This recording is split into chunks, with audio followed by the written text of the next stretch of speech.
पैसा। हम बड़ों के लिए तो ये बड़ी सीधी सी चीज है ना?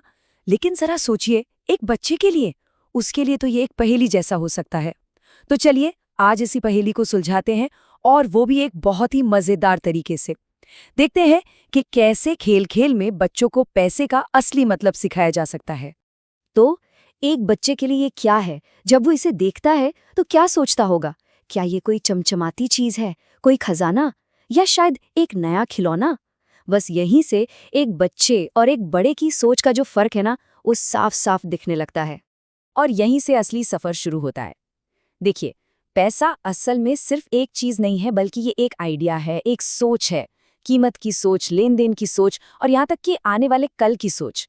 और भाई, हर बड़ी सोच की तरह इसे भी सिखाने और सीखने की जरूरत तो पड़ती ही है। इस तरीके की जो सबसे खास बात है वो ये है कि ये पैसे की मुश्किल पहेली को एक बहुत ही आसान और मजेदार सबक में बदल देता है। और ये सब कैसे होता है? खेल के जरिए। तो सीखने का ये सफर शुरू होता है एकदम बेसिक चीज से, पहचान से। हर सिक्के और हर नोट को एक नाम और एक कीमत देकर हम उस आइडिया को, उस सोच को असलियत में बदलते हैं। चलिए इसे और करीब से देखते हैं। सबसे पहले 1 रुपया, फिर आते हैं 2 रुपए, और ये रहा 5 रुपए का सिक्का, और ये 10 रुपए। तो ये तो हो गए सिक्के। अब जरा नोटों पर भी नजर डालते हैं। ये है 10 रुपए का नोट।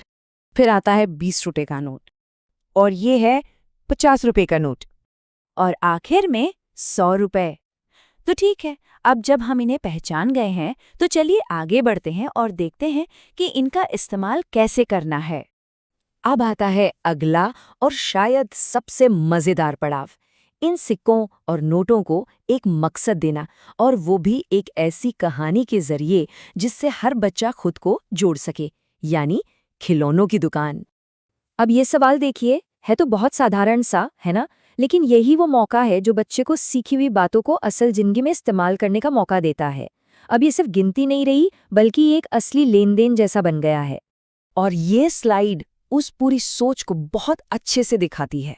5, फिर 10, फिर 15 और 20। जो जोड़ का एक मुश्किल सवाल हो सकता था, वो सिक्कों को गिनने के एक आसान से काम में बदल गया। मतलब ये सिर्फ सीखना नहीं है, ये करके देखना है। अच्छा, तो एक बार जब ये जोड़ घटाव समझ आ जाता है तो ये तरीका एक और मजेदार मोड़ लेता है। अब हम सवालों से भी आगे बढ़ते हैं। अब बारी है एक ऐसे खेल की जिससे सीखी हुई बातें और भी ज्यादा पक्की हो जाती हैं। अपनी कक्षा में दुकान का खेल खेलिए। ये लाइन सिर्फ एक खेल का सुझाव नहीं है, बल्कि कह सकते हैं कि ये इस पूरे सबक की जान है। यही वो पल है जब जानकारी हुनर में बदल जाती है। और इस स्लाइड में देखिए कि इस सीधे से निर्देश में असल में कितनी गहरी सीख छिपी हुई है। बच्चे सिर्फ पैसे गिनना नहीं सीखते, अरे नहीं, वो अलग अलग भूमिकाएं निभाते हैं। कोई खरीदार बनता है, कोई दुकानदार। वो बातचीत करना सीखते हैं, थोड़ा बहुत मोल भाव भी करते हैं, और सबसे बड़ी बात, पैसे को लेकर उनमें एक भरोसा, एक कॉन्फिडेंस पैदा होता है। और अब हम इस सफर के आखिरी और सबसे अहम पड़ाव पर हैं, क्योंकि ये सबक सिर्फ लेन देन तक ही नहीं रुकता, ये जिंदगी भर काम आने वाले एक बहुत बड़े उसूल तक पहुंच जाता है। गुल्लक हम सबने देखी है, लेकिन ये सिर्फ पैसे जमा करने का एक डिब्बा नहीं है, बल्कि ये भविष्य के सपनों को पूरा करने का एक जरिया है। यहीं से बच्चे सब्र और प्लानिंग का, यानी योजना बनाने का, अपना पहला पाठ सीखते हैं। और आखिर में ये एक सीधी साधी लेकिन बहुत ताकतवर बात, पैसे बचाना एक अच्छी आदत है। ये लाइन इस पूरे सफर का निचोड़ है, उसका सार है। ये गणित के एक सबक को जिंदगी के एक बेहद अहम उसूल में बदल देती है।